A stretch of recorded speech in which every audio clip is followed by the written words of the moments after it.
nosotros la inquietud de hablar de temas de filosofía de la computación, que tiene que signifique raramente, porque aquí vemos arquitectos, filósofos, matemáticos, dice que juristas, por ahí psicólogos, y estamos intentando justo llevar a cabo esa investigación. Tenemos una página de internet que es la de filcom.org. Pueden revisar los proyectos que hemos hecho anteriormente, los simposios. Pronto tienen el límite del 9 de abril para mandar para hacer la revista. Tenemos revistas, entrevistas. Este es un proyecto que nace con Enrique y pues bajo sus, le digo yo, hasta virginianas, estamos aquí. Van a discutir en torno a filosofía de la computación. Y yo me lo pasé, ¿no? Tenemos aquí a los presento uno por uno.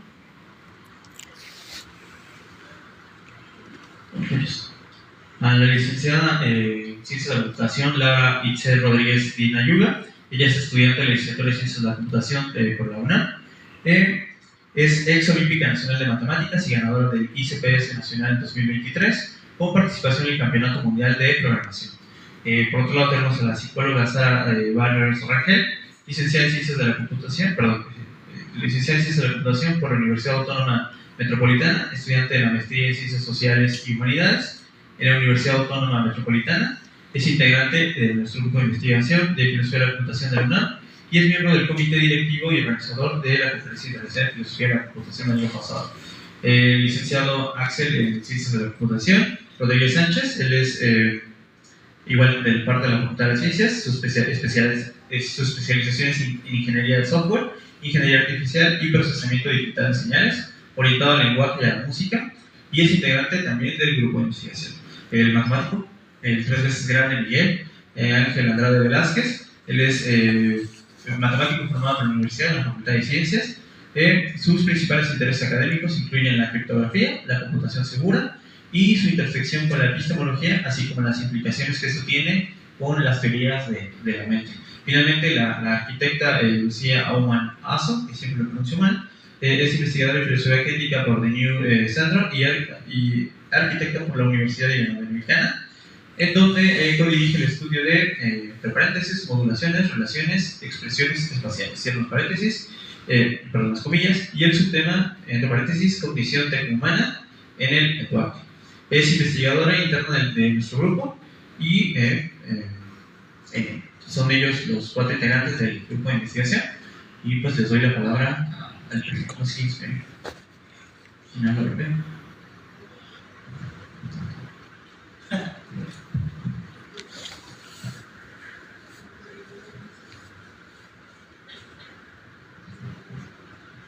¿Sí? Bueno, buenas tardes. Como mencionaba Leo, queríamos darle un especial agradecimiento a Enrique Astorga, que fue el fundador del grupo de investigación. Y el eje central de nuestro grupo es la filosofía de la computación.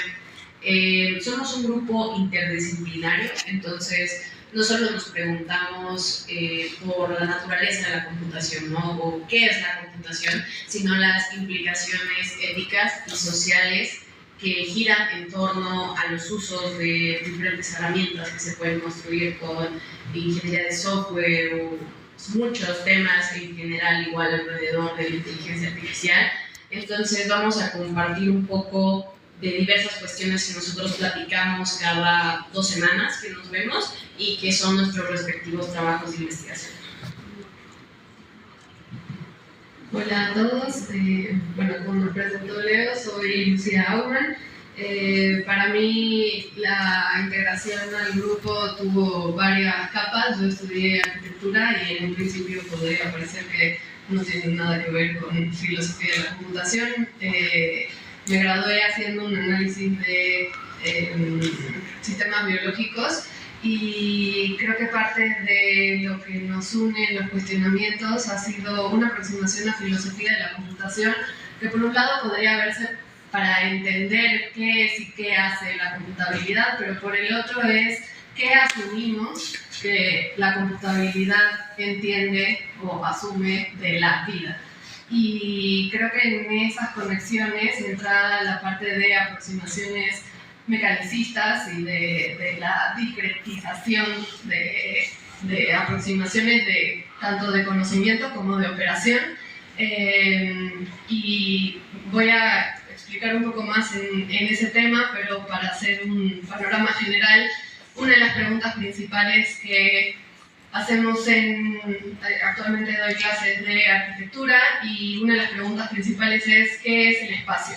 Y les preguntamos a los arquitectos que están aprendiendo y entrenándose para modificar y construir el espacio, y en realidad no hay una definición general o unánime en la carrera de arquitectura que diga qué estamos haciendo y qué es el espacio. Y entonces entra en los cuestionamientos en filosofía de la computación sobre no entender las cosas desde partes separadas o discretas, sino el espacio como esta expresión de acciones y comportamientos que están ocurriendo. Entonces entra el tema de indivisibilidad de las partes y otros temas que vamos a aproximarnos, pero desde ese lado y desde el lado operacional, social y espacial, los cuestionamientos sobre filosofía de la computación se vuelven relevantes en varias aproximaciones. Muchas gracias a todos ustedes por quedarse aquí con nosotros estas horas. Como ya me había presentado hace unos momentos, Leonardo, yo soy Axel, yo soy candidato a licenciado en Ciencias de la Computación en la Facultad de Ciencias, formo parte del ya evidente grupo de investigación, y creo que lo que principalmente les podemos venir a contar en los siguientes instantes es de lo mucho, más bien poco, que tiene que ver lo que hacemos con lo que hacen ustedes, y por qué eso es importante. Yo me especializo en algo que se llama procesamiento digital de señales, y más específicamente en el procesamiento digital de señales aplicado a el habla. O sea, son una cosa súper específica.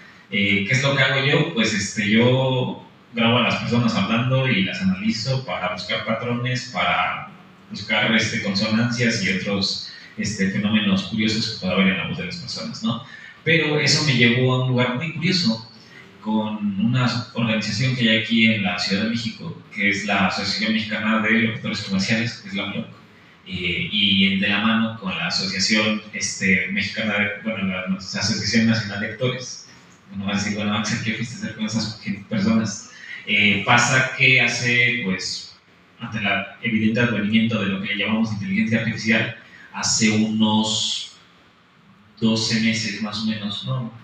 12, 18 meses más o menos, estas dos organizaciones se pusieron en pie de guerra para impulsar dos reformas a la ley, específicamente buscaron derogar la actual, la que ahorita está en proceso, la ley federal de cinematografía, la cual ahora va a ser reemplazada por la ley federal de cinematografía y el audiovisual, y por la ley de derecho de autor, que apenas se discutió bien en la Cámara de Diputados y que fue aprobada en lo general.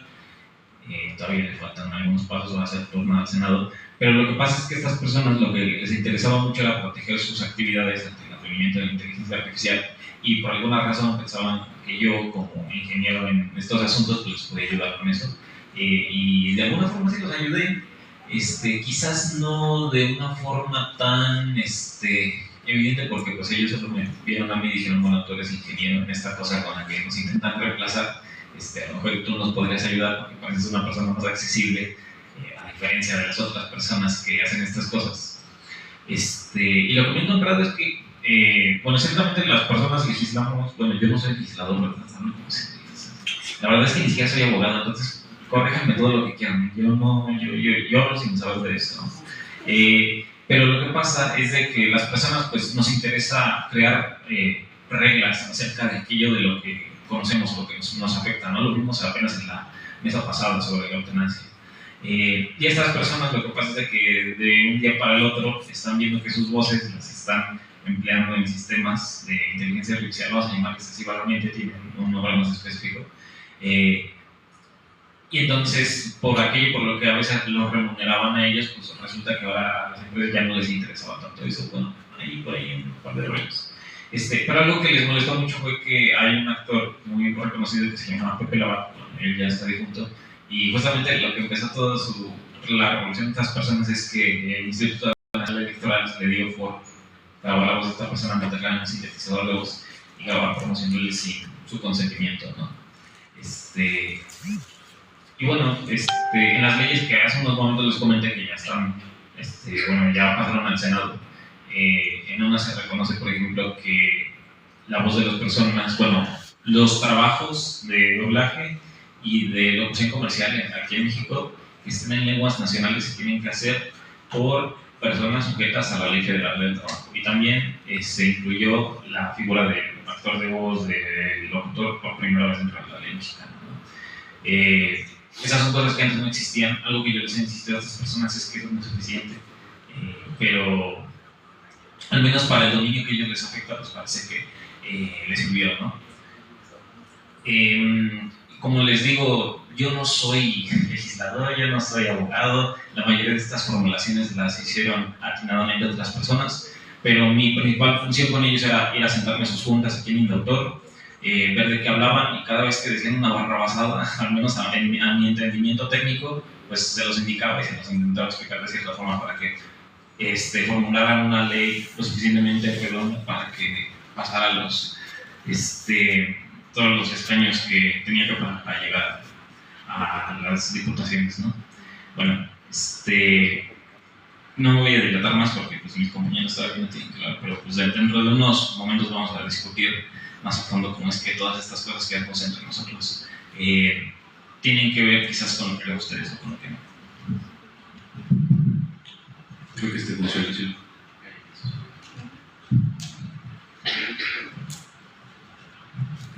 Bueno, muchas gracias por estar aquí y acompañarnos en esta pequeña mesa de diálogo. Como mi compañero comentó, yo estudié Ciencias de la Comunicación, para aclarar, pero no soy computóloga. Entonces ahí, pues sí, yo lo que hago, muy brevemente lo resumiré, pero mi área de investigación es la comunicación humana-máquina. Desde que la inteligencia artificial comenzó a interceptar y en varias tecnologías de telecomunicaciones, se ha derivado una nueva área de investigación dentro de las ciencias de la comunicación denominada la comunicación humana-máquina. Bueno, este paradigma, porque hay muchos paradigmas dentro de las ciencias de la comunicación y muchos enfoques, lo que hace es situar a la máquina de cómputo como un interlocutor y un productor de significado en el proceso de comunicación entre un humano y una máquina. ¿Esto qué quiere decir? Por ejemplo, si chateamos o nos comunicamos con ChatGPT en una conversación íntima, el paradigma de la comunicación humano-máquina va a decir que evidentemente ChatGPT es un agente dentro de este proceso de interlocución, es un interlocutor y es un productor de significado, y por eso hay que estudiarlo. Yo voy un poco, este paradigma, no me voy a tener que explicar tal vez de dónde viene teóricamente, pero este paradigma yo atino que tiene muchas implicaciones en el ámbito social, económico, y tienen un impacto en el cómo nosotros comprendemos las tecnologías de inteligencia artificial. Lo que yo hago en este grupo es, y yo me uní para entender cómo funciona el mecanismo de una máquina de cómputo. Al final, una máquina de cómputo es la que sustenta todas las tecnologías de inteligencia artificial y los Large Language Models. El conocer su funcionamiento también nos va a permitir saber cuáles son los límites para nosotros designar cierto tipo de inteligencia, cierto tipo de conciencia, designar a la inteligencia artificial también como amigable o como amistosa, ¿no? Un caso que yo he estudiado es el caso de Réplica. Réplica es un chatbot de inteligencia artificial generativa que mantiene conversaciones de carácter romántico y amistoso con muchas personas en todo el mundo, ¿no? Réplica se anuncia como un compañero que va a estar siempre para ti, que va a estar siempre presente.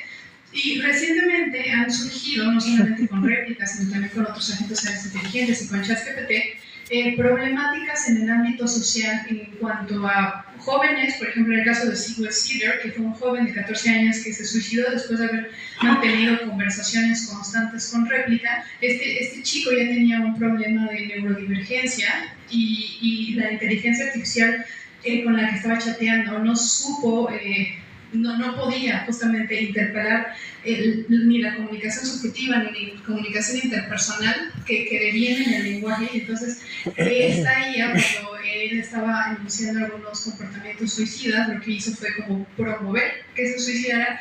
y a raíz de eso su madre le evocó toda la culpa a Caractería y generó una de las primeras demandas colectivas en Estados Unidos en contra de la inteligencia, de tecnologías de inteligencia artificial que no son transparentes, que no esclarecen en los chatbots para menores de edad o para personas con neurodivergencias, incluso para adultos mayores, cuáles son las bases de su funcionamiento, que no hay una conciencia detrás, que todo lo que se está generando es parte de un procesamiento de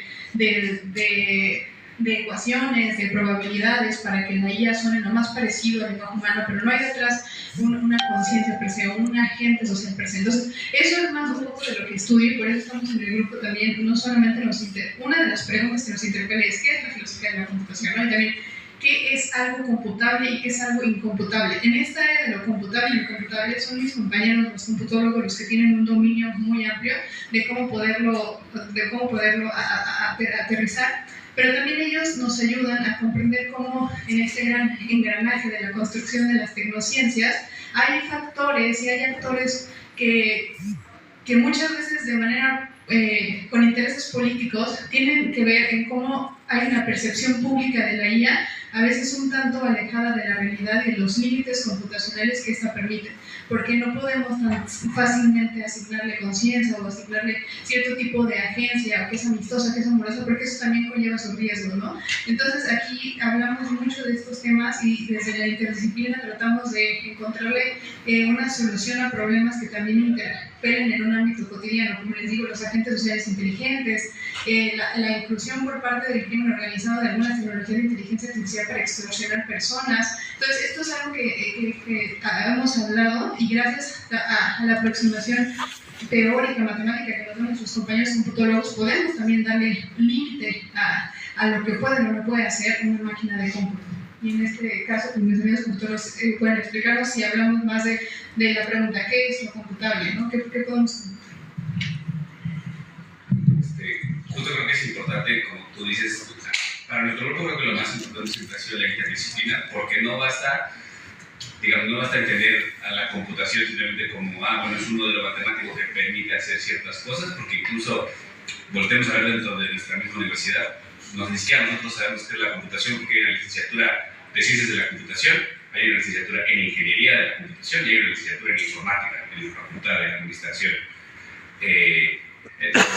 Ni siquiera nosotros bien sabemos dónde acaba esto, dónde empieza, si es nada más una cosa de, digamos, son calculadoras muy poderosas, o si de repente le quitamos ciertas cosas, le ponemos una imagen bonita y entonces ya parece que ya no es una computadora, ahora es nuestra novia, o es un amigo, o es, ¿no? O sea, entonces por eso la interdisciplina pienso yo que es muy importante para este grupo, porque no sirve de nada que nos quedemos en los fundamentos matemáticos, ¿no? De lo que está pasando aquí, porque, como tú dijiste, Sara, también hay intereses aquí que pueden ser para bien, por ejemplo, el ejemplo que puso Axel, ¿no? De gente que se dedica a trabajar con su voz y que utiliza su cuerpo de esta manera para ganarse la vida, y que el hecho de que tú creas un audio de 3 segundos que te parece chistosísimo a ti, de la voz de Goku vendiendo tamales, pero bueno, la persona, no recuerdo bien cómo se llama este cuate que hace la voz de Goku, pero bueno, esto es una cosa que a él le afecta en su modus vivendi, ¿no? Y tal vez es un mal ejemplo Mario Castañeda, el señor, porque él ya es famosísimo, lo que sea, pero digamos, cualquier persona pequeña, una persona que apenas empieza en este medio de los actores de voz, por ejemplo, pues se puede ver muchísimo más afectada, ¿no? O sea, y entonces por eso creo que también hay que enmarcar todo esto, sobre todo cuando hablamos de su quehacer, del quehacer de la ley. Hay que tener no solamente el fundamento de lo que parece ser bueno, de lo que beneficia a ciertos sectores, sino de también las cosas que están por debajo, tanto matemáticamente como puede ser socialmente, ¿no? O sea, puede haber un interés, a lo mejor aquí podríamos pasarnos 20 años diciendo, no, es que este tipo de cosas, este tipo de comportamientos, o, por ejemplo, no sé, el enseñar una clase de cualquier estilo a nivel universitario es no computable por X o Y razón técnica. Sin embargo, va a haber ciertos intereses siempre. Digo, como un ejemplo que no existe, pero el día de mañana yo podría sacar una universidad por inteligencia artificial, y entonces yo qué seguridad le estoy dando a los alumnos de que esa es una educación, ¿no? Que vale la pena, por ejemplo. O sea, se nos pueden ocurrir muchos ejemplos de intereses donde uno quiere meter quiere ya que la máquina reemplace una cosa que no se puede hacer. Y por más que nos quedemos aquí en el argumento técnico de decir eso no se puede, la cosa es que la gente lo va a hacer, la gente lo va a intentar. Como decías tú, la gente va a intentar siempre tener una pareja, aunque sea digital. Entonces hay que no solo generar marcos regulatorios, sino marcos filosóficos que nos permitan atacar todos esos problemas y digamos, de base en todas las capas, decir, esto no se puede ni técnicamente y socialmente tiene estas consecuencias y por lo tanto de ahí debe derivar una ley, por ejemplo, ¿no? Pero bueno, si quieren ustedes expandir un poquito más en la parte de lo que es computable, por ejemplo, para que empecemos por ahí. Claro, yo puedo un poco hablar de eso. Otro de los temas que creo que concierne al público que está aquí, o al menos yo pensaría, es el tema de la maquinización del derecho. Hay un libro que se llama así, de Raimundo Espinosa Hernández. Todos los años nosotros organizamos un congreso, bueno, cada 2, de filosofía de la computación. En este mismo congreso conocimos a Raimundo. Este libro, por ejemplo, se subtitula Elementos para una crítica del tecnofetichismo jurídico informático. ¿Y por qué? Hay una agenda política, económica, por intentar computabilizar absolutamente todo. Y eso es porque la computación nació de automatizar procesos. Pero una cosa que se olvida es que cuando surgió el origen de la computación, también se habló de los límites de lo que se puede computar. Existen problemas matemáticos que son incomputables. Un famoso problema es el problema del paro, que básicamente es que una computadora no puede saber cuándo se va a ciclar.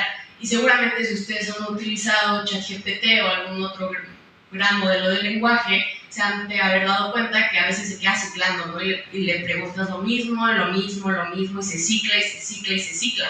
Ese problema es incomputable, por más que intentemos, matemáticamente no tiene solución, y una máquina, por más, o sea, si le ponemos el poder de cómputo que queramos y la dejamos corriendo toda la vida, se va a ciclar infinitamente y no tiene manera de determinar a sí misma si ese problema va a acabar o no.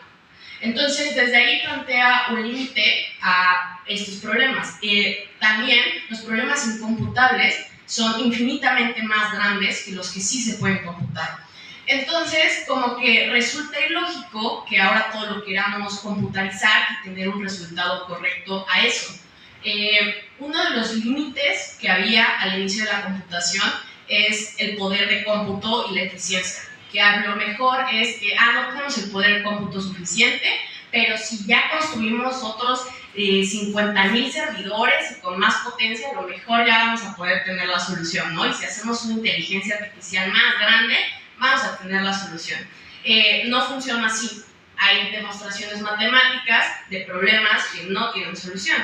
Entonces, otra de las cuestiones de por qué no se puede mecanizar el derecho no es solo la subjetividad, sino de que si aplicamos preposiciones lógicas, digamos, a esta situación le puedo aplicar estas 3 leyes y quiero saber cuál va a ser la sentencia, ¿no? Y dime eso, si aplicamos ese mismo proceso y como que intentamos ver cuál es la ley justa a cierto contexto o en lógica, que yo estoy más familiarizada con eso, digamos que si yo quiero la conclusión final de si un enunciado va a ser verdad o no, no lo puedo hacer para todos los enunciados. Y lo mismo pasa en una cuestión del derecho. Y ese fue un problema matemático que se llama el problema de la incompletitud. No tenemos un sistema matemático completo que sea consistente y verdadero para todos los enunciados. Y lo mismo pasa con el derecho. Entonces, ¿de dónde viene esta fantasía de querer computarizar absolutamente todo y encontrar toda la solución en términos de una automatización? Hay una cuestión política abajo de todo eso, y esas son cuestiones que nosotros debatimos más profundamente en nuestros coloquios.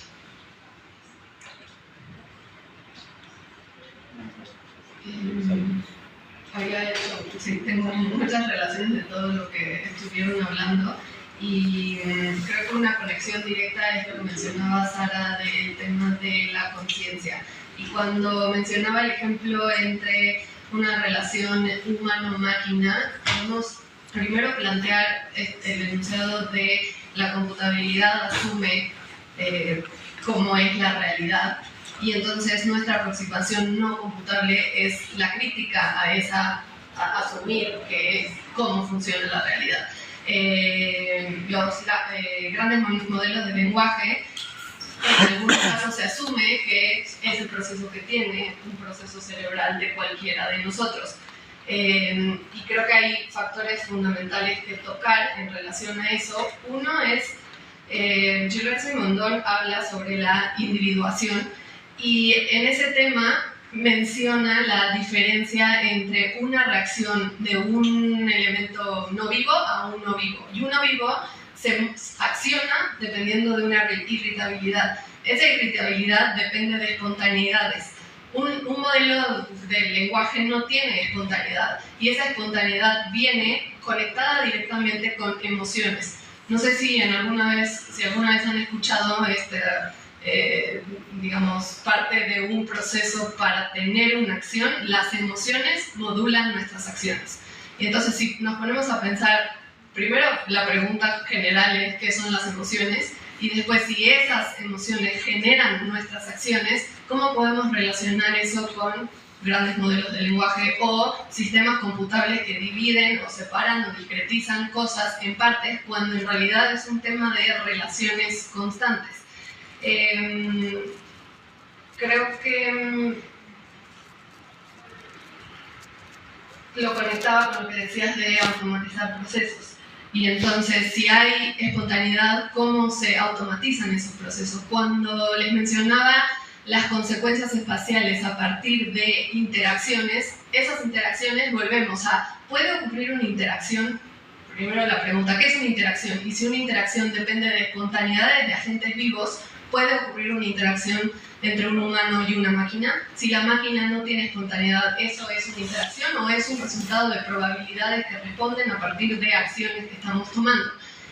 Volvemos a temas espaciales. Los espacios son expresiones de comportamientos y dinámicas vivas, de seres vivos o organismos. No existe un espacio si no hay acción. Entonces, si las acciones vienen de esa espontaneidad, ¿cómo se puede automatizar algo que ocurre desde lo espontáneo? Sí, justamente eso que hablas un poco sobre estas minas, un poco como que esa dicotomía, ese dualismo que encontramos, como que discutimos muchas veces entre lo que es computable y lo que no es computable, y eso que tiene que ver con lo que es la común y corriente. Mira, yo en el grupo de investigación del cual sobre el que formamos parte todos, comenzó con una serie de seminarios oficiados por Enrique, y yo me inscribí a él, y nuestro trabajo final era escribir un ensayo filosófico de un tema de interés nuestro como computólogos, como personas formadas en la computación, de agárrense el tema que ustedes quieran, de lo que se vieron en la carrera, y hagan un ensayo filosófico de alguna pregunta filosófica que ustedes hayan encontrado por ahí sobre su tema de interés, ¿no? En ese entonces yo ya tenía el interés de lo que les puedo comentar sobre el procesamiento de señales de voz. Y una pregunta que yo me hice después de haber absorbido todo el contenido del curso era de, bueno, el hecho de que existan estos sintetizadores que parece que copian la voz santo y seña de las personas, quiere decir que la voz de las personas es, dicho muy grosso modo, computable, o sea, la voz de las personas cabe adentro de las computadoras. Y en el ensayo que yo presenté en esa ocasión, que yo defendí, es que no. Y no porque, bueno, en el grupo de investigación una de las teorías que estudiamos mucho es justamente la teoría de sistemas anticipatorios de Robert Rosen, que, bueno, Robert Rosen es un biólogo teórico que se peleó durante toda su vida con los cartesianos, con los newtonianos y con todas estas personas que creían que la vida o lo que sea que a ustedes se les ocurra se puede determinar en instrucciones axiomáticas muy específicas, ¿no? Y él defendía de que pues no era tan fácil, o sea, abstraer un modelo que está allá afuera es todo un arte prácticamente artesanal, ¿no? El construir un modelo de algo es completamente, no es empírico, es completamente inventivo, es holístico. Y lo que pasa con la voz de las personas es de que está definida por una configuración demasiado detallada de la forma en la que se construye la tráquea de las personas, la forma en la que respiran, hasta tus hábitos alimenticios pueden determinar cómo es que hablas, cómo es que no hablas. Entonces, cuando tú grabas el sintetizador de voz de una persona, lo único que hace es que capturas un estado muy específico de la humanidad de esa persona. Es muy complicado que con eso puedas replicar cualquiera de los otros estados. O sea, es muy difícil que el sintetizador de voz se anticipe, por así decirlo, a todas las formas en las que puede hablar una persona, ¿no? Tendrías que ser muy exhaustivo, porque tendrías que encontrar otras formas de replicar el cómo es que va a hablar una persona. Entonces, para mí eso fue suficientemente punto para decir, bueno, lo que pasa es que no caben porque tendrías que meter una cantidad infinita de configuraciones en un sistema finito como lo es una computadora. Pero eso no nos exenta de todas estas cosas que le ocurren a las personas que viven de esto, porque el hecho de que, bueno, ya demostré yo, ¿no? Me pongo la estrellita en la frente y ya demostré que la voz de las personas no cabe en las computadoras, ¿ok? Pero eso no nos exhorta de todo lo que sigue pasando allí fuera, ¿no? Y siento que es algo como que igual nos fantasean mucho las personas, ¿no? O sea, ahorita mismo ustedes estamos hablando, ¿no? Quizás hasta este punto de que no se puede computar, no se puede abstraer todos los procesos cognitivos dentro de la computadora, pero estoy seguro de que ustedes a lo mejor no están convencidos de lo que estamos diciendo por el simple hecho de que, pues, bueno, allá afuera están los LMs y todos estos artilugios tecnológicos haciendo una que otra cosa. Recuerdo mucho la vez pasada que se celebró este mismo simposio el año pasado, en el cual Enrique justamente también vino y habló justamente de eso, de cómo es que parece que hay muchos abogados, yo les repito, yo no soy abogado, entonces pareciera que hay mucha gente que sí tiene esta fantasía de que incluso la ley, o sea, la forma en la que se aplica la ley también se puede resolver de forma discreta, ¿no?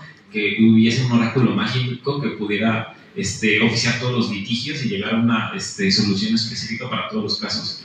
Y pareciera que hay mucha gente, o sea, el fantasma como que cartesiano determinista no existe solo en la computación, existe en todos lados. Es un objeto más bien cultural, para una superdivinidad que quién sabe de dónde nos la habremos sacado. Bueno, llevamos mucho tiempo estudiando eso, tenemos sospechas de dónde parece ser que viene eso.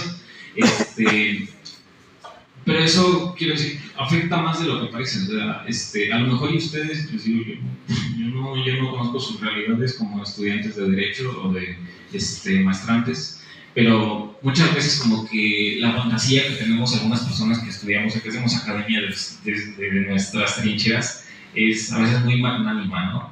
Yo voy a ser el mejor computólogo de la historia y voy a crear el mejor sintetizador de voz, el más realista de todos. Y quizás pasa el tiempo y te das cuenta de que lo que estás intentando buscar es no es feasible. ¿De dónde sacaste esas fantasías, no? Como que tan magnánimas. Y a lo mejor pasa con los abogados, ¿no? Digo, yo voy a ser el mejor litigante de México, yo voy a ser, no voy a luchar por las justicia de todas las personas y sí, ok, pero quizás los modos como que súper deterministas, radicalmente deterministas, a veces fascistamente deterministas, no son la mejor forma de hacer eso, ¿no? No sé si alguno de ustedes quiera hablar un poco más sobre esa como que unanimidad, o no sé si ya quiera que pasemos a los todos. No sé si quieran, podemos, sí, no sé, no sé, hermano.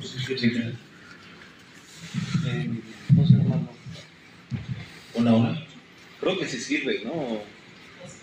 A lo mejor si Giovanni me pasas un micrófono, porfa, perdona la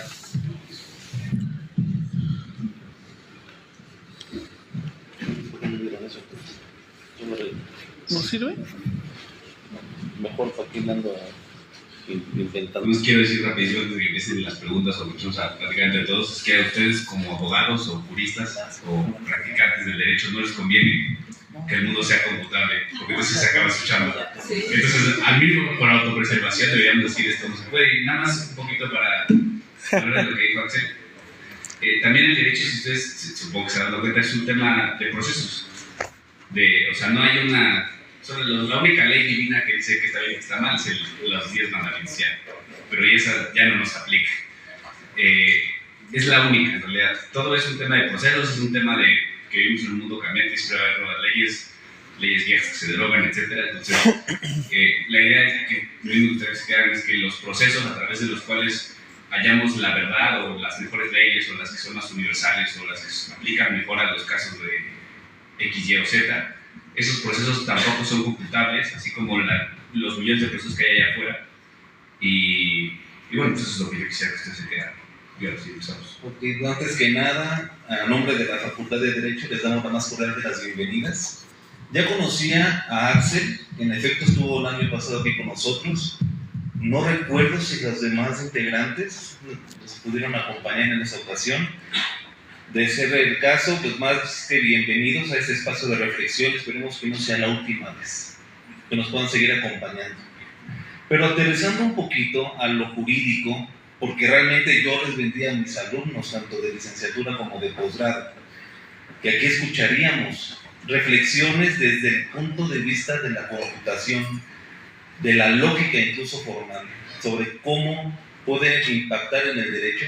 A mí se llama mucho la atención lo que ahorita dijo Axel, porque realmente quien se ha dedicado al litigio, es decir, quien ha ido a tribunales, puede aseverar que la aplicación del derecho es lógica.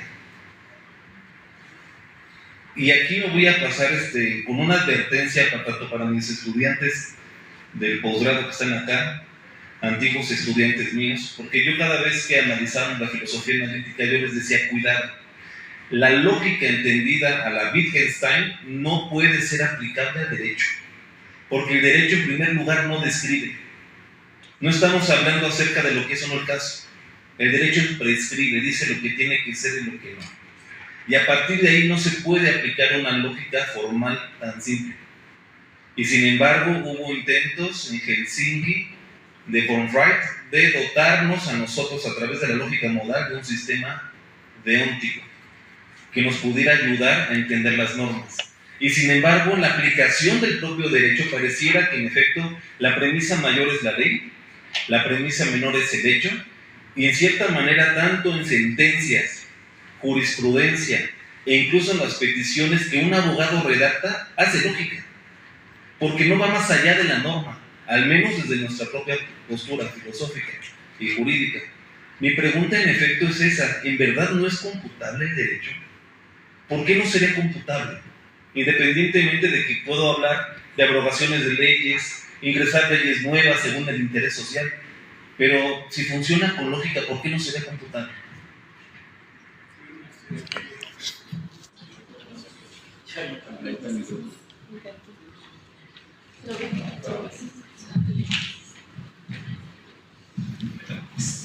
Muchas gracias por la pregunta.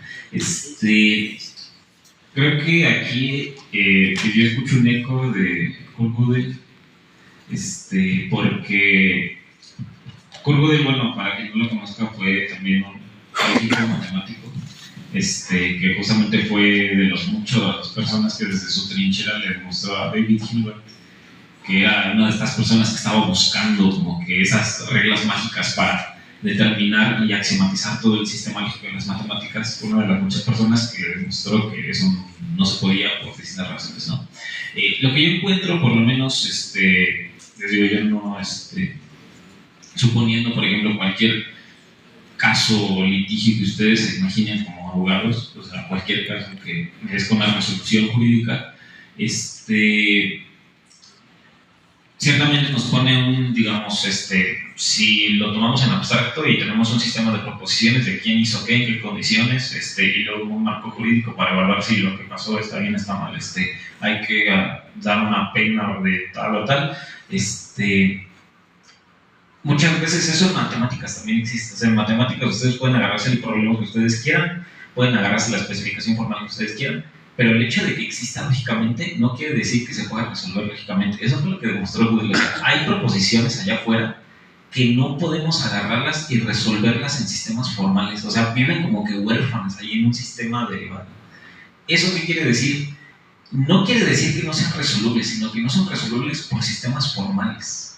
En computación tenemos una distinción de eso, ¿no? Que es lo que puedes resolver por algoritmos discretos o lo tienes que resolver por heurísticas. hay problemas en computación, de los cuales justamente les habló Lau hace unos momentos, que se pueden resolver por algoritmos, nosotros les llamamos, que se pueden resolver en tiempo polinomial, es decir, no ocupas una eternidad para resolverlo. Y hay otros que existen allá afuera, pero no les hemos encontrado un algoritmo, una solución que lo haga en tiempo determinista polinomial. Es decir, por ejemplo, uno muy popular es ordenar vasos, ¿no? Supongamos que yo aquí tengo varias bolitas del 1 al 10 tiradas así. Hay varias formas en las cuales yo lo puedo ordenar, ¿no? Puedo agarrar dos, el 1 y el 3, y puedo decir, bueno, el 1 va aquí y el 3 va acá. Puedo agarrar otra, tengo el 4, bueno, el 4 va después del 3, pero eso lo estoy haciendo porque yo estoy haciendo un proceso holístico cognitivo, el cual no hemos sido capaces de capturar en una computadora. Las computadoras tienen un montón de formas de ordenar números, un montón, pero la mayoría son muy malas, o sea, son cuadráticas, o sea, pasando los 10 números se van a tardar un montón. Nos costó muchos años encontrar, bueno, no tanto porque la computación no cuesta vieja, pero nos costó mucho trabajo encontrar algoritmos que hagan eso de forma más o menos flexible, ¿no? Entonces, justamente lo que yo me quiero llegar es de que si yo tengo un caso que tengo que litigar o lo que sea, digo, yo no soy abogado, tengo que insistir en eso porque no me quiero meter en camisa de 11 varas, pero si yo tengo un caso en específico que se tiene que resolver de cierta forma, esas condiciones en las cuales se dieron están determinadas por toda una cadena de factores que no son deterministas, que es muy complicado que los podamos determinar. ¿Cuáles fueron las condiciones cognitivas, sociales y facultativas que llevaron a ciertas personas a cometer ciertos actos o ponerlas en ciertas situaciones de vida? Eso es muy complicado de rastrear, ¿no? Y eso sí nos requiere un proceso cognitivo, holista, nosotros como seres cognitantes, que parece que tenemos una cierta capacidad que escapa de los formalismos computacionales para hallarle soluciones, ¿no? Para hallar soluciones más eclécticas entre la realidad y entre lo que no. Entonces, a lo que yo voy con esto es de que el hecho de que podamos describir un litigio formalmente no quiere decir que lo podamos resolver formalmente. Las resoluciones a las que se habrán llegado será ya por quien sea que esté litigando, o el juez, o quien sea, lo que sea que él haya observado en el contexto, las resoluciones cognitivas para él mismo a las que haya llegado, las referencias que tuvo que haber tomado de la ley para haber derivado en cierta resolución, en otra. Entonces, mi propuesta va por ahí, o sea, el hecho de que podamos describir formalmente un juicio no quiere decir que ese juicio se pueda resolver formalmente, sino que pues tuvo que haber un juez, tuvo que haber un abogado, tuvo que haber las personas que sí hicieron el proceso cognitivo para llevar al caso a donde sea que haya llegado, ¿no?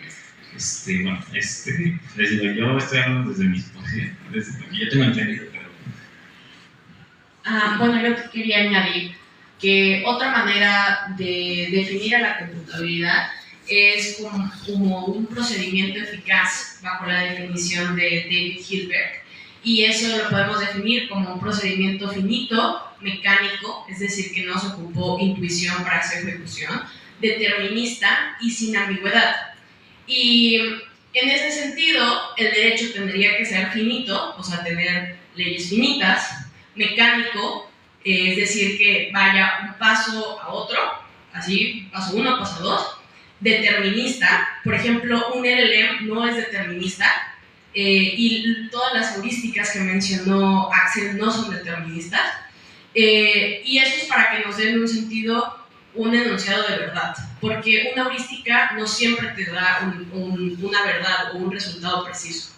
Y la otra es que no hay ambigüedad, que ahí pues el derecho está escrito en el lenguaje, y en el lenguaje no podemos quitar la ambigüedad.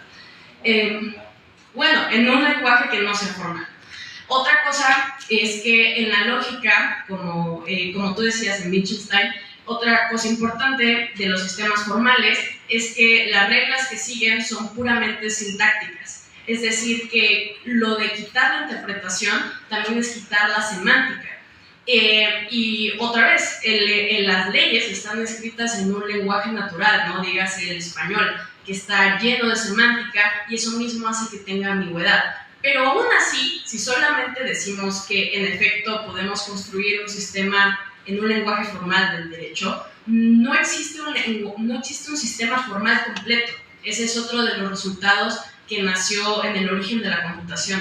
no hay un sistema formal en el que todo se pueda resolver. En todos los sistemas formales hay problemas incomputables y esos ejemplos son los problemas autorreferenciales. Un ejemplo famoso cuando surgió la computabilidad fue la paradoja de Russell, que tiene que ver con un conjunto, pero otro problema autorreferencial que pueden pensar más simple es la de si esta oración es falsa. O sea, en la lógica proposicional normal, como que pareciera que es verdad y es falsa al mismo tiempo, entonces la oración es una contradicción en sí misma. Y ese tipo de problemas autorreferenciales como que surgen mucho como problemas incomputables, que no importa el sistema formal que nos tomemos, siempre existen ese tipo de sistemas incomputables. Entonces, es un resultado de parte de eso, del origen de la computación, que existen problemas incomputables. Y también nos estaríamos metiendo con la pregunta de si el lenguaje natural, humano, se puede computarizar. Porque si nosotros pensamos que el lenguaje se puede computarizar, que a lo mejor, por ejemplo, Chomsky, en sus inicios de su carrera, pensaba que el lenguaje sí se podía computarizar y de hecho se intermezcla mucho con la teoría de la computación en algunas partes, pero después, a lo largo de su carrera, se dio cuenta que no, porque no podía quitar la semántica. Entonces, ha sido un amplio debate en torno a qué se puede computar o no. En los 80 era el lenguaje, si se podía computar o no. Ahorita tenemos los grandes modelos de lenguaje. Para algunos, eso sería un ejemplo de que sí se puede computar el lenguaje. Y pues existen otras cosas que nos podemos preguntar. La mente, la vida. Y en general, la idea central es que podemos hacer simulaciones del lenguaje. Podemos hacer simulaciones de agentes que parezcan hormigas en una computadora. Podemos simular todas las neuronas de un mosquito en una computadora, ¿no? Y decir que ahí está el mosquito.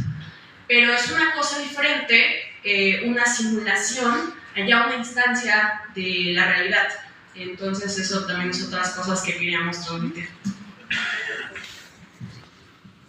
Yo solamente quería decir que es cierto que hay elementos, a lo mejor en un litigio, que son perfectamente computables. No sé, por ejemplo, si yo atropello a alguien ahorita, podemos decir el coche iba a tantos kilómetros por hora, me pasé un alto, digamos, eso se puede dar cuenta de eso en un sistema formal. Sin embargo, hay elementos que ustedes como abogados seguramente lo saben bien, no se pueden dar cuenta de ellos simplemente en un sistema formal. Por ejemplo, cuando hablamos de los agravantes del delito, eso está hablando del estado mental de la persona mientras comete el delito. Entonces, para que eso fuera computable, digámoslo así, o sea, si pudieran meter eso en un sistema formal, tendríamos que decir, bueno, entonces la mente es un sistema totalmente lógico y sabemos que no es así. O sea, digamos, cuando yo cometo un crimen de odio o ese es un agravante de mi delito, lo que sea, ahí justamente lo que no hay es una asociación lógica de los hechos con lo que sucede. Y sin embargo se puede resolver, claro, podemos decir, mira, por X o Y elementos podemos determinar que esta persona lo hizo un crimen de odio, pero eso no significa al revés, que yo pueda meter esas implicaciones del estado mental de la persona en un sistema formal. Muy bien.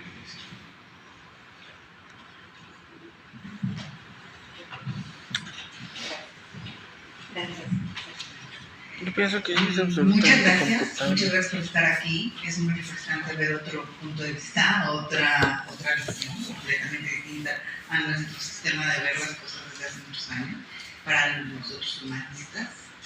Pero sin embargo no puedo dejar de pensar así. Todo lo que están diciendo, por supuesto, esto de la computación se relaciona con todos los días con cada fenómeno que se da en nuestra comunidad y que la ciencia jurídica tiene que ver y tiene repercusiones. Sin embargo, mi pregunta respecto a la filosofía de la computación es la responsabilidad. ¿Qué responsabilidad y de los diferentes factores, tanto creador, el usuario, las generaciones instantáneas existen? Para mí es muy, como abogada, para mí es importante ver qué factores ustedes nos pueden aportar en este sentido, ¿no?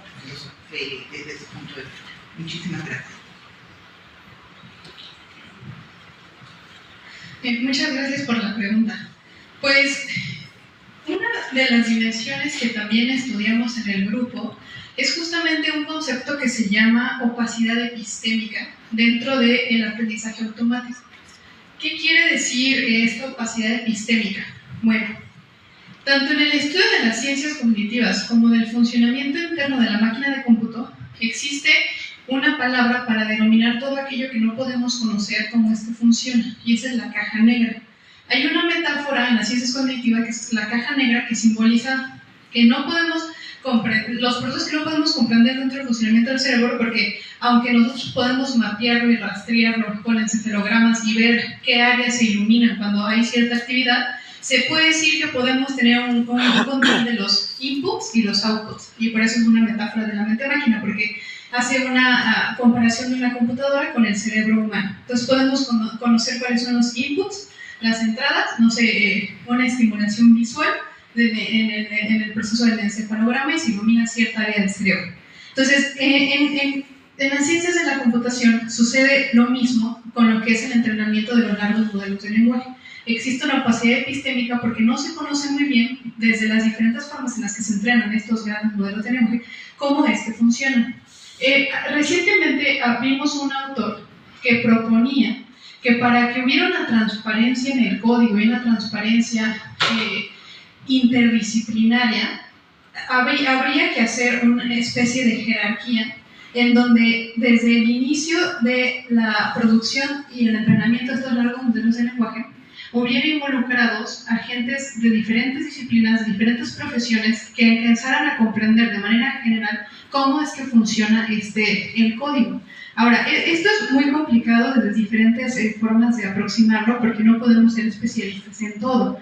Lo que yo he propuesto y hemos también hablado y hemos también discutido es que, y estoy muy de acuerdo, de que dónde queda la responsabilidad, ¿no? ¿Dónde queda, si algo sucede, por ejemplo, en casos de que la inteligencia artificial está siendo usada por el crimen organizado para extorsionar, o hay personas que están teniendo delirios, alucinaciones, porque la inteligencia artificial está creando un complejo de Dios, o ya existen casos de múltiples suicidios porque se conectan con una IA y creen que tienen sentimientos y sensibilidad, ¿dónde queda la responsabilidad, ¿no? Entonces, una de las cosas por las que aquí abogamos y discutimos es que debe de haber tenemos como seres humanos el derecho a elegir, el derecho a poder tener acceso a la información que nos permita delimitar ya sea uno u otro bando, ¿no? Lo que sucede y en muchas áreas de la ciencia y en las controversias de la ciencia es que nosotros como computólogos estamos desde un bando en donde decimos y reconocemos que hay límites en la computabilidad que no permiten que exista una conciencia, que no permiten que exista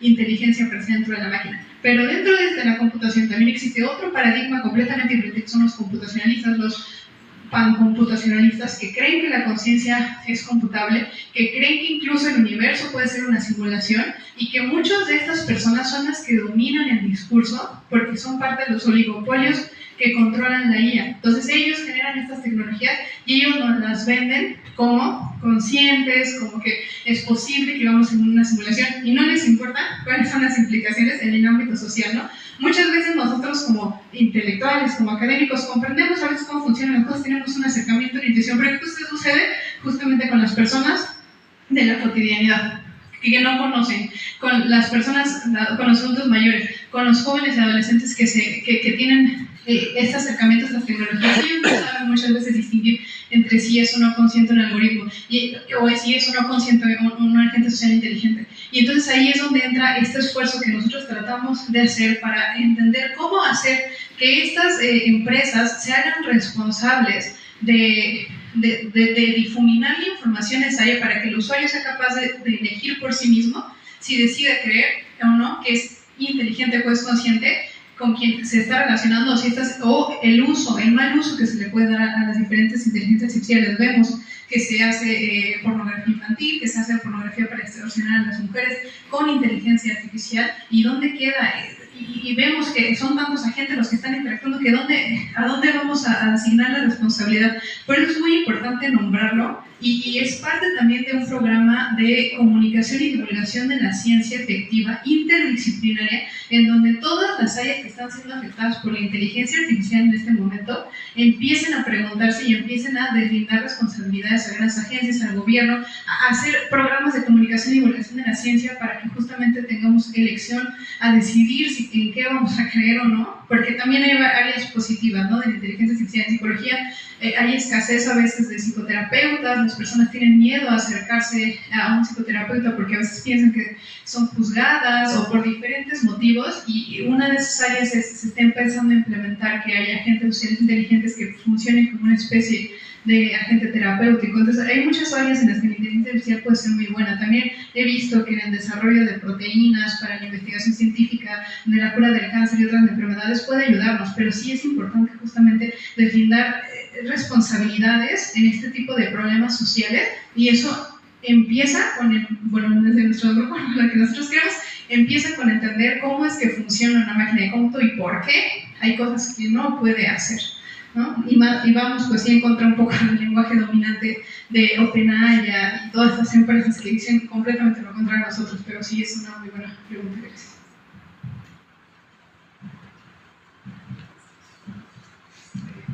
Un poquito a la perspectiva, porque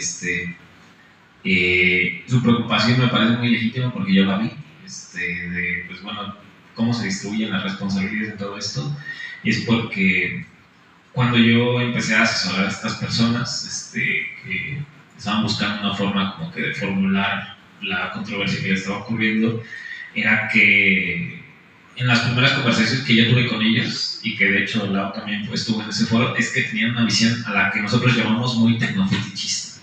El tecnofetichismo es como que esta misma manía adquirida que tienen muchas personas, que muchas veces inconscientemente, o sea, es heredada, o sea, no es su culpa de ellos, es como pues, la gente que se vuelve adicta, de que las máquinas de hecho nos van a dar todos esos beneficios que las oligarquías parece que nos quieren vender que van a hacer, ¿no? O sea, es que la inteligencia artificial va a solucionar la vida, es que la inteligencia artificial va a acabar solucionando todos los problemas, es que todas estas cosas. Y muchas veces ese mismo tecnofetichismo nos acaba haciendo que le atribuyamos características antropomórficas a las computadoras, ¿no? Y como que pensamos que cuando hablamos con ChatGPT o con el LLM que ustedes quieran, de verdad hay una especie de sustancia, un alma cognitante hablando adentro de la computadora con nosotros.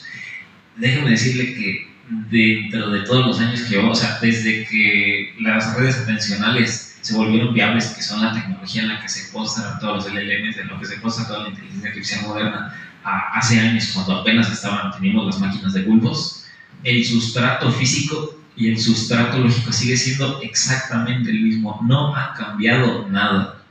¿Eso qué quiere decir? Que la forma en la que se deberían de legislar estas cosas sigue siendo la misma. Es lo que vagamente les dicen allá afuera, es que solo son herramientas. Pues sí son herramientas, pero o sea, son herramientas hechas deliberadamente, maliciosamente. O sea, justamente pareciese que es adrede que la gente que las diseña buscaron la forma más efectiva de que justamente pareciera que es muy difuso de quién es la responsabilidad.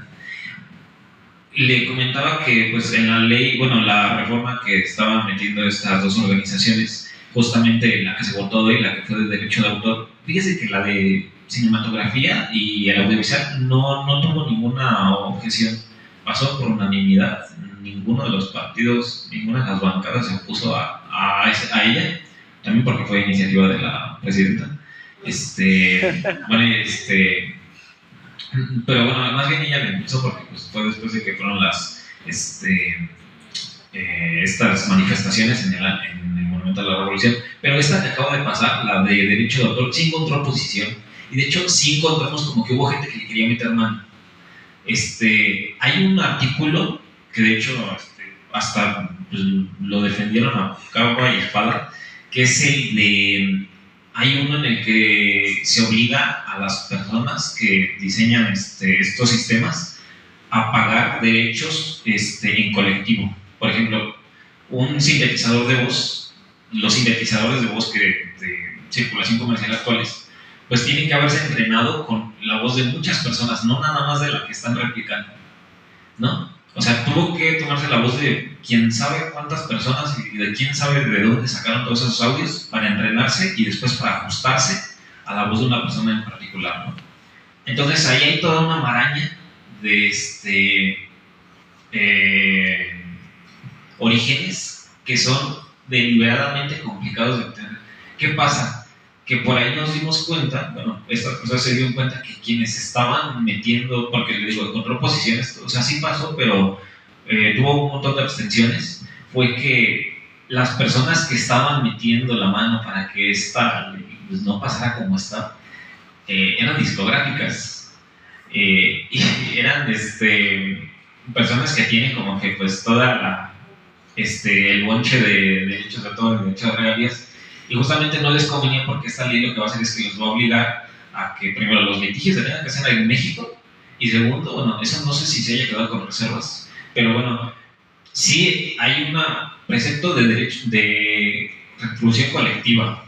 Es decir, estos sistemas, por lo menos para su uso aquí en México, pues se tiene que hacer un comité o se tiene que buscar la forma de que se pueda retribuir el uso de estas tecnologías a todas las personas que participaron en ellas. Pero le digo, eso suena complicado y es deliberadamente complicado. No es que, híjole, es que la inteligencia artificial nos puede cerrar. No, así lo hicieron. O sea, no hay nada, o sea todo esto no se cree, o sea, a lo que quiero decir es de que esta fantasía, porque yo lo veo así, esta fantasía de que estas cosas no podemos retribuirle a quién, de quién es la culpa, es por diseño, y es un diseño maliciosamente deliberado. Y eso nos llevaría a pensar, bueno, pero entonces quizás las personas a las que tendremos que seguir fueron las que hicieron deliberadamente que su diseño fuese así, ¿no? Y eso para que veas si lo podemos rastrear, si podemos rastrear en qué momento es que estos sistemas se diseñaron para ser así, dependiendo de cómo se implementan, ¿no? Le digo, nada más para hablar un poquito, no, también existe todo lo que hablaba Lauso de parece que hay una censura, no censura, o sea, una censura física, bueno, dada por la física, no es que la haya hecho alguien, o sea, parece que hay partes de la computación o partes de las derivaciones matemáticas a las que no podemos acceder, pero eso ya es una discusión un poco más que no tiene que ver con esto. Pero sí parece que por ahí va el asunto, o sea, si es una herramienta, de hecho muy vagamente, no me gusta decir eso de es una herramienta porque siento que también lo banalizamos, pero ciertamente podemos como que hacer esta regresión de intenciones, de decir, pues bueno, esto tuvo que empezar por la voluntad de alguien, esto tuvo que empezar por la forma en la que lo hizo alguien. Es tan culpable como quien le jala la pata dura, como que la roca, como que quien le pone el golpe, ¿no? Y parece que para allá vamos. No se habían visto, pues fue hace noticias de unos días que pues Meta y Meta Facebook había perdido unos juicios allá en Estados Unidos justamente, y que tenían que ser responsables de haber hecho un diseño deliberado de sus aplicaciones para que fuesen deliberadamente adictivas para los niños y para las infancias. También por ahí hay cosas medio oscuras, o sea, parece que de todos modos de eso de cierta forma los va a beneficiar, aunque ustedes no lo crean, pero pues ya es un precepto, o sea, parece que es a donde nos estamos acercando, ¿no? Le digo, la computación antes de la inteligencia artificial y después de la inteligencia artificial sigue siendo la misma. Las culpas se pueden seguir distribuyendo como antes. Bueno, esa imagen de una mujer que la desnudaron por quién sabe qué, la siguió haciendo alguien. ¿Y quién le facilitó esas tecnologías? Tuvo que haber sido alguien. En este caso, pues fue una multinacional. Pero bueno, no, son mis perspectivas al respecto.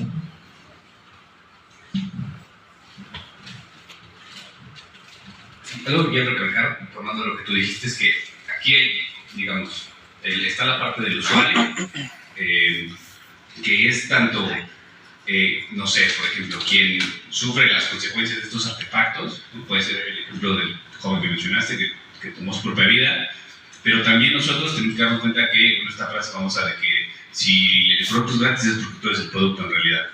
Entonces nosotros, de manera no intencional, hemos sido parte de construir estos sistemas, porque cuando tú subes una foto de tu cumpleaños aquí con mis tías y no sé qué, yo le estoy dando de comer a estos sistemas que, digamos, esta es la información con la que se va a entrenar después el sistema que después me va a empujar a llevar ciertas acciones a cabo.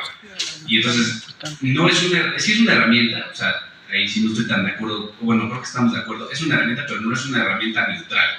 Digamos, no es un martillo que yo voy y compro a la ferretería y bueno, si yo mato con un martillo después a Alex, no por eso Trooper va a estar en el litigio, ¿no? O sea, es distinto porque estas herramientas sí están diseñadas como, digamos, lo que siempre se defienden es lo que quieren mantener es la retención de usuarios en la aplicación. Pero la retención de usuarios en la aplicación, así digamos, al costo que sea, que implica que, por ejemplo, el caso muy sonado, yo siempre lo recuerdo, en Myanmar, Facebook corrió a toda su gente de ética y de supervisión de la plataforma en Myanmar, y un año y medio después sucedió un genocidio contra un grupo étnico que había ahí. ¿Por qué? Porque Facebook, o bueno, ni siquiera Facebook, es que ese es el problema también. No es que Mark Zuckerberg agarró y metió la mano al algoritmo y dijo, estos son los contenidos más que más jalan a la gente, sino que el propio algoritmo decidió que bueno, la manera de retener la atención del grupo de personas o de la gente en Myanmar era que se promoviera el odio hasta cierto grupo y bueno, derivó en un genocidio en la vida real. Entonces, no es totalmente neutral el decir, bueno, que la gente se quede en mi plataforma. ¿Por qué? Porque hay maneras, digamos, más benignas de hacerlo y más maliciosas de hacerlo, ¿no? Pero bueno. A continuación, ¿tenemos más preguntas? Ya todos queremos participar. ¿Quieren todas las preguntas o una por una? Primero ella. Bueno, relacionándolo justo con esto de la responsabilidad, justo ayer yo estaba hablando sobre cómo a veces la inteligencia artificial puede cometer estas vulneraciones hacia los derechos de la persona, ¿no? Propiamente, específicamente, como lo decía la licenciada Sara, al honor, la imagen y la intimidad, ¿no? Y justo hablaba sobre cómo al no tener unos límites o un control real, esto facilitaba estas vulneraciones, ¿no? Pero me preguntaba también sobre si de verdad se pueden establecer límites y si estos límites podrían ser computarizados.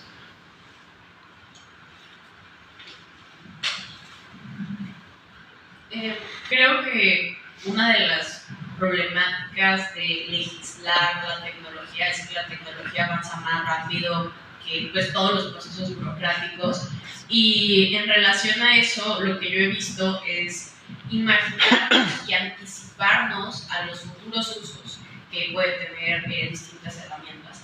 Por ejemplo, en los casos de la pornografía hecha o imágenes sexuales de distintas mujeres, incluso infantiles, eso lleva pasando desde hace 10 años sin inteligencia artificial con otros programas. Entonces, claramente se pudo haber prevenido desde antes. Y Axel también trabaja mucho eso sobre nuestros derechos digitales. Por ejemplo, nuestra voz nos pertenece. Entonces, no puede haber un sintetizador de voz con mi voz, porque mi voz es una propiedad mía.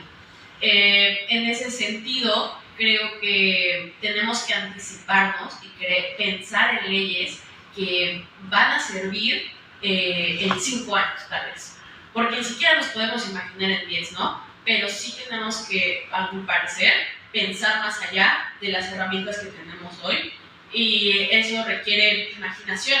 Entonces hay diferentes herramientas que, por ejemplo, problemas mentales, ¿no? El típico problema de la vía del tren sirvió para ponernos este dilema moral ahora con los vehículos automáticos. Si un vehículo automático se ve en la calle a un señor y a un bebé, a un viejito y a un bebé, ¿a qué camino va a tomar, no? Entonces son estos problemas mentales que nos pueden ayudar a practicar nuestra imaginación y pues ponernos estas cuestiones éticas, morales, dilemas. Fíjate que algo que había comentado con estas personas a las que apoyé es de que justamente cuando hablaba primero con ellos pues tenía esa perspectiva de que pues, tenemos que legislar la inteligencia artificial porque nos está quitando trabajo, porque bueno, ahora pues, sí, o sea, sí estoy de acuerdo, pero no va por ahí. O sea, justamente creo que uno de los mayores logros de estas personas para que las tomaran en serio en sus iniciativas fue despojar sus iniciativas de cualquier mención de la inteligencia artificial, de cualquier mención de cualquier algoritmo específico de computación, de deep learning. ¿Por qué? Porque creo que esto más bien para ellos en su gremio fue una gota que derramó el vaso de otros problemas que ya venían arrastrando. Al parecer, parece que, les digo, o sea, por primera vez en toda la historia de la ley mexicana, pues, figuran, está la figura pues, del actor de voz, del artista de la voz, de si lo actor, antes no existían esas cosas. Hay países donde sí existían, de hecho, parece que en la mayoría donde hay industrias creativas más o menos desarrolladas existen esos conceptos. Y en la ley, bueno, en el artículo 29 de la ley de la audiovisual, y de la cinematografía y la audiovisual, pues justamente se exige que, por ejemplo, estos trabajos hechos aquí en México, en lenguas nacionales, pues los tienen que hacer trabajadores, o sea, personas físicas en sentido, ¿no? O sea, no morales, obviamente, ¿no? Pero físicas. Ergo, personas reales, o sea, personas de carne y hueso. No estamos en ningún momento diciendo que lo tienen que hacer personas, o sea, humanos. No estamos diciendo en ningún momento, prohibiendo deliberadamente, no lo tiene que hacer inteligencia artificial. Estamos apelando a una figura social que sí se puede hacer. ¿Y eso qué ventaja tiene? Que pues entonces estas personas, bueno, ahí sí ya es la discusión de cada quien, ¿no? O sea, puede existir el caso de que haya una persona que en su voluntad diga, bueno, yo sí quiero grabar un sintetizador de voz de mí y quiero vendérselo a unos clientes para que pues ellos lo usen a como les conviene. Tampoco vamos a limitarlo a que él haga eso, ¿no? O sea, porque pasar una ley que diga no se puede hacer con inteligencia artificial, pues ya le pusimos en la torre a esa persona, ¿no? Pero pues tampoco quiénes somos nosotros para decir, no, pues es que no puede ser eso. Creo que ese es uno de los mayores logros que obtuvo esta iniciativa, justamente por eso, o sea, despojarse justamente del fantasma tecnofetichista en el que estaban esas personas. La verdad es mucho logro, ¿no? Pero también es como que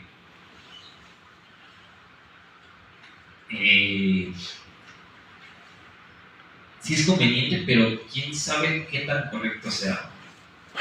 O sea, justamente otro de los preceptos que metimos ahí es de que parece que en los contratos que firman estas personas casi siempre había una parte por ahí.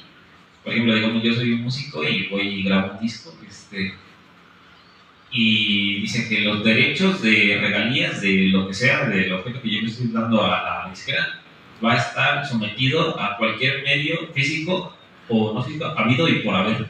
O sea, desde ella les amarraban las manos por atrás, ¿no? A cantantes o a los doctores, lo que sea, porque básicamente los estaban sujetando a que, pues, no importa por dónde le busques, no te vas a librar de lo que acabas de firmar. Lo que pasa, pues, que en esta ley justamente, pues ahora figura eso, pero pues, deliberadamente en contra, ¿no? O sea, no hablamos de vamos a prohibir los algoritmos de atencionales, vamos a prohibir específicamente las redes neuronales, vamos a prohibir, no. Están prohibiendo, bueno, están fijando que esto es válido para tecnologías y preceptos tecnológicos habidos y por haber, eso es lo que dice, no, o sea, tomarnos un poco el agnosticismo, que justamente también a veces lo hacemos en computación, de que pues lo que estamos haciendo va a cambiar muy rápidamente, pero eso no depende de los avances tecnológicos concretos, depende más bien de ciertas evoluciones que hay a lo largo del tiempo, ¿no? Entonces no se trata de legislar específicamente de inteligencia artificial, no se trata específicamente de legislar X cosa o los LLMs o ChatGPT, o sea, esas son cosas que no deben de figurar en la interfaz, sino de ver qué nos dicen esas cosas sobre nosotros, ¿no? Justamente les decía, creo que uno de los mayores logros es de que yo logro que esas personas es de que les hice ver que lo que yo hago no tiene nada que ver con lo que hacen ellos, y eso está perfecto, porque entonces ellos pueden legislar o pueden ajustar esta ley desde sus realidades que les afectan. Desde, justamente, creo que había mucho énfasis cuando se formuló esto de que soberanía cultural y bueno, ya esos son adornos de las personas, ¿no? Pero justamente a lo que me refiero es de que habría que ver más bien qué nos dicen estas cosas o estos objetos concretos, ChatGPT, Gemini, lo que sea que ustedes hagan, sobre nosotros, no sobre ellos. Es muy reduccionista, es curioso, ¿no? O sea, estamos siendo reduccionistas, intentando como que abarcar todo, pero no se trata de fijarnos específicamente en los objetos, sino de esos que hablan de lo que tenemos que hacer y emprender nosotros.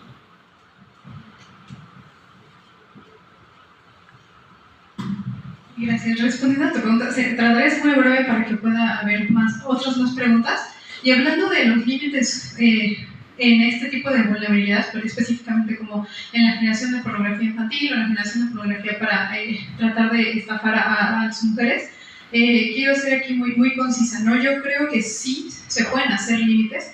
O sea, al final, la IA es un conjunto de algoritmos que son programables por alguien, una persona. ¿Qué pasa, por ejemplo, con lo que sucede con la generación de pornografía infantil? Por lo que yo tengo entendido, es la IA de Grok la que principalmente se dedica a hacer este tipo de cosas. Y al final vemos quién tiene el control sobre Grok, Elon Musk. Y podemos ver que es una persona que piensa ciertas cosas muy controversiales, muy también antiderechos, y entonces aquí es donde yo digo, sí, o sea, sí se puede controlar, sí se pueden poner límites en las programaciones para que esto no suceda, y aunque ya ha pasado hace mucho tiempo este problema de la circulación de pornografía infantil en internet, lo que pasa ahora con Grok es que se potencia, porque ahora uno puede tener un perfil de Facebook, van a tu perfil, sacan tus fotos y ya te van a extorsionar con eso. Entonces, ahí sí, claro que sí se puede poner límites computacionales a los programadores, a los generadores de estas tecnologías. El problema es que son grandes oligopolios. De nuevo, Elon Musk es una persona que controla un poder muy importante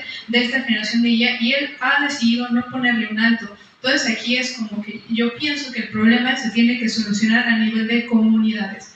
¿Qué hacemos en la comunidad mexicana y en las leyes mexicanas para impedir que estos grandes oligopolios estén generando estos problemas aquí? Ya, sí poner restricciones a lo que se puede o no se puede hacer con IAs como Grok, y sí poner restricciones aquí en México a lo que pueden o no pueden hacer las personas con la tecnología. No sé como no domino la ley del derecho, pero tengo como el ejemplo de la ley Olimpia, ¿no? En pocos años se ha llegado a hacer mucho con movimientos de la comunidad que ven estas problemáticas y dicen alto, no lo queremos, no lo vamos a adoptar, y de ahí se pasan a restringir computacionalmente y tecnológicamente todos estos épicos de violencia digital. Trataré de ser breve. Yo soy ingeniero químico y estoy estudiando Derecho ahora. También tengo esta parte técnica. Y llegando, pues yo decía, no, pues el derecho sí podría ser computable. Tenía esta idea, ¿no? Sin embargo, me surge este imperativo ético, ¿no? El imperativo ético de ver cómo se utiliza la tecnología, quiénes son los que están haciendo esta programación. A mí me surgen los casos, por ejemplo, de Cambridge Analytica, cuando la manipulación de los algoritmos nos llevan a tener ciertas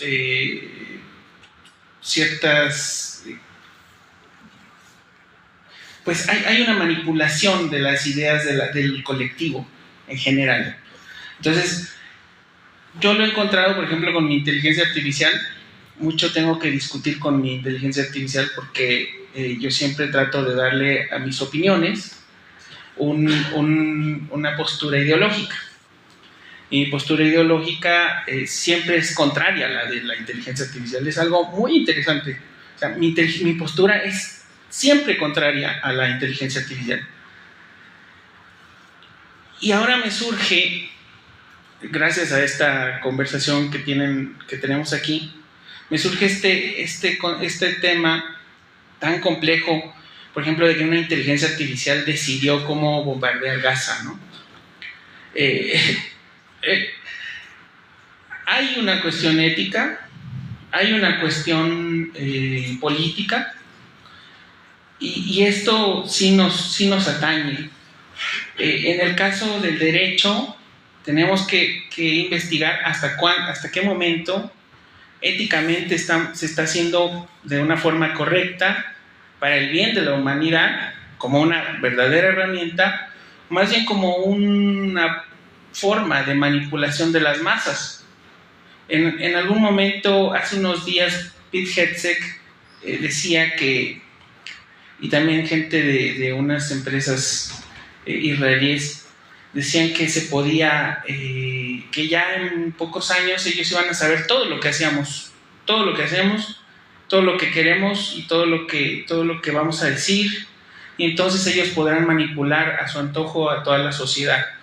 Me recuerda mucho el libro de 1984, y uno se imaginaba que con esta revolución pues nos acercaríamos más a H.G. Wells y estos conceptos de la ética de las computadoras, ¿no? Que realmente no los estamos viendo por ningún lado. Creo que justo un poco aunado a lo que tú dices, o sea, al final son herramientas y se pueden encaminar para aquí o para allá. Pero tomando lo que dices tú, ¿por qué yo en Facebook no puedo subir un video violento o de algo extremadamente violento? ¿Por qué Facebook me lo baja así? Hay una razón, o sea, el algoritmo es capaz de detectar ese tipo de comportamientos. Incluso si yo ahorita pusiera una canción, por ejemplo, con copyright, y esto se está transmitiendo en Facebook, Facebook nos tira el like así, rapidísimo. ¿Por qué? Porque estos sistemas sí se pueden ajustar. Sí se puede decir, aquí sí y aquí no, lo que decías tú. O sea, sí se puede decir, ok, ya no generes pornografía infantil. O sí, o eso, digamos, es una decisión deliberada que sucede en este tipo de cosas. Es una decisión deliberada porque si tú hablas con ChatGPT, hay ciertos que le dices, oye, ¿cómo hago tal cosa? Y te dice, no te puedo decir. Seguramente lo sabe porque sus datos de entrenamiento son inmensos y seguramente eso que tú le preguntaste 100,000 veces ahí, pero se puede ajustar a que no te lo diga. Y obviamente hay maneras de jugar con él y engañarlo, pero al final los sistemas de inteligencia artificial no son neutrales y se pueden ajustar. Y hay legislación desde extremadamente así como tajante, por no sé si leyeron el caso que en Australia creo ya los menores de 16 años no pueden utilizar redes sociales, punto. Pues tienes tu identificación oficial del Estado y si no, no puedes tener tu perfil de Facebook. O sea, esa es una ruta. Y digamos, hay crisis entre todo esto, ¿no? Y ¿por qué cada vez por qué la Unión Europea sí puede lanzar un marco regulatorio que regula a Facebook e Instagram y nosotros no? No es un tema de la tecnología, no es que la tecnología lo sobrepase, simplemente que tiene que haber una voluntad ahí de regularlos. Y verán que estas empresas que a lo que se dedican es a vendernos, a revendernos de información, el día que no nos puedan vender nada, claro que van a cambiar. O sea, el día que el marco regulatorio no puedes operar en México si no haces estas 5 cosas, claro que van a cambiar. Por más que amenacen que, nos vamos a ir de México y Facebook ya no va a estar en México, eso no es cierto. Porque a Facebook le conviene más estar aquí que no estar aquí. Entonces, tiene que haber más bien una voluntad legislativa, porque esos sistemas sí se pueden acotar o mover o, digamos, sí podemos decirles dentro de cierta manera qué hacer y qué no hacer. ¿Qué tal? Antes que nada, mi reconocimiento porque es bien difícil hacer un esfuerzo multi e interdisciplinario para abordar un problema tan grave como los latinos viven. Hay tantas cosas de las que quisiera hablar, precisamente el hecho de que ahorita acabas de mencionar temas regulatorios, el tema de... me voy a centrar con ciertos puntos específicos. En primer lugar, desde el derecho, por lo menos en esta etapa contemporánea, me parece que hay un frente que pretende todavía defender la idea de, antes que reducirlo a una máquina, quieren maximizarlo. Sí. Sin embargo, también han salido diversas respuestas desde el derecho para comprender que es solo una máquina y que hay que tratar de mantener ese límite para no romper ciertas cuestiones no solo lógicas sino hasta humanas. En ese sentido, hago mucho acotación al problema de la axiología, que esto ya es meramente filosofía. Axiología como tal, siendo un problema de la ontología y una derivada de la filosofía, tiene que ver este estudio de los valores que deben imperar en un lado y que pesan más en otro tipo de contextos. Por eso, cuando hacemos como que este estudio de casos en temas muy delicados, es imposible hacer una reducción hacia una cuestión meramente lógica sobre temas que trascienden no solo a un aspecto formal, sino que involucran aspectos materiales en la vida de las personas, que involucran necesariamente trastocar toda su existencia. Por eso, el derecho creo que hasta este momento ha sido muy cauto en no querer regular, porque una de las cosas que me preocupan con las leyes que están planeando es hecha la ley, hecha la trampa. Y por ahí no dudes que ya vayan diversas disposiciones que tienden a censurar. Ahora, muchos de los problemas axiológicos ya fueron demostrados como la caída o en su caso la incompatibilidad del estudio del análisis económico del derecho, que precisamente tendía a reducir a cuestiones de lógica y números formales, aspectos que son propiamente del mundo jurídico. Y tratamos de reducir que cuánto papel usamos, cuánto podemos cuántas resoluciones podemos emitir en un año y tal. Esas cosas quizás sí pueden tener un margen de discrecionalidad para reducirlo a aspectos de abstracciones. Y de hecho creo que lo que compartimos todos ustedes como un grupo interdisciplinario y nosotros desde el Frente del Derecho es precisamente el tema de la abstracción y su reducción epistemológica, porque uno de los conceptos vitales del derecho es todo es ficción, sino son ficciones necesarias, son construcciones humanas y son cosas que nos ayudan a tener cierto control social y severo, ¿no? Aquí desde el derecho les comento, tenemos conciencia precisamente ya de estas problemáticas en el mundo moderno.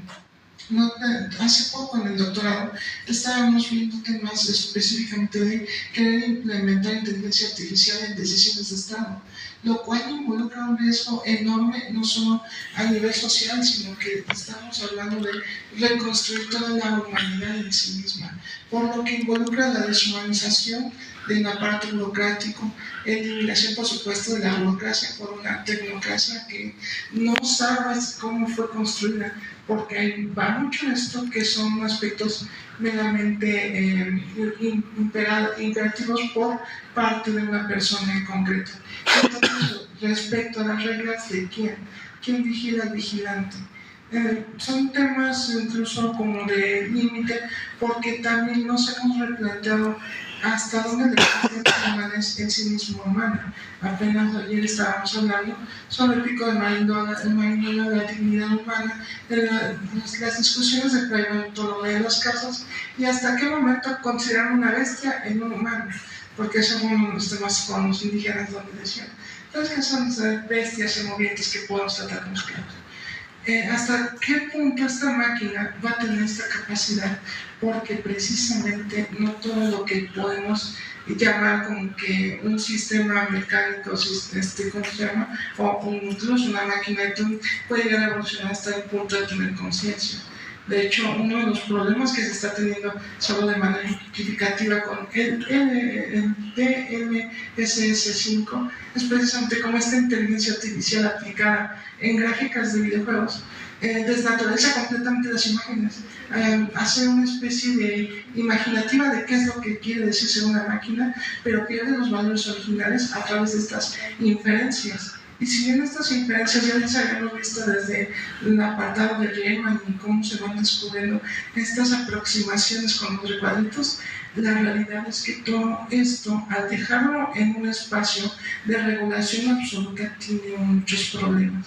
Y por eso creo que uno de los motivos por los cuales la Suprema Corte, que se ve de todo, por cierto, una ministra utilizando inteligencia artificial para tratar de rendir sus resoluciones en vivo, mientras que por otro lado, afortunadamente también existe un acuerdo interno del Consejo, bueno, antes Consejo, ahora órgano de administración judicial, que limita tajantemente el uso de la inteligencia. Entonces, estos límites, estas barreras se van rompiendo en la misma medida en que exista esta, curiosidad humana por seguir llegando más allá. Sin embargo, el tema de querer regularlo, insisto, podría ser peligroso porque no es precisamente este el momento. Estamos en pañales para tratar de concebir siquiera que la inteligencia artificial es un sistema discrecional de datos, igual que un diagrama de un conjunto discrecional solamente conectado por ciertas simbologías e interaccionando entre sus datos. Pero el momento en que se le dote de esta humanidad falsa, podríamos decir que se rompería esta barrera. Y así me gustaría escuchar mucho su opinión respecto a estos límites, porque estabas diciendo un tema del problema de la irreductibilidad. Entonces, ¿qué pasa cuando rompes estas reglas? O cuando tienes el problema de identificación humana, ¿qué pasa cuando identificas algo que no es humano? O, por ejemplo, desde la misma biótica, un objeto que no tiene vida puede tener conciencia. ¿No serían incompatibles una con otra? Son curiosidades que me gustaría saber ustedes que han reflexionado en este tiempo de trabajo. Gracias. Antes de seguir con esta ronda de preguntas, me gustaría avisarles que lamentablemente por cuestiones de tiempo solo daremos paso a 2 preguntas más, siendo la que contestarán nuestros ponentes una de ellas. Y antes de seguir, me queda más que agradecerles a las y los ponentes por su tiempo y por hacer tan interesante este ciclo de conferencias sobre unos temas que muchos o no tenemos conocimiento o no hemos profundizado lo suficiente. ¡Bravo!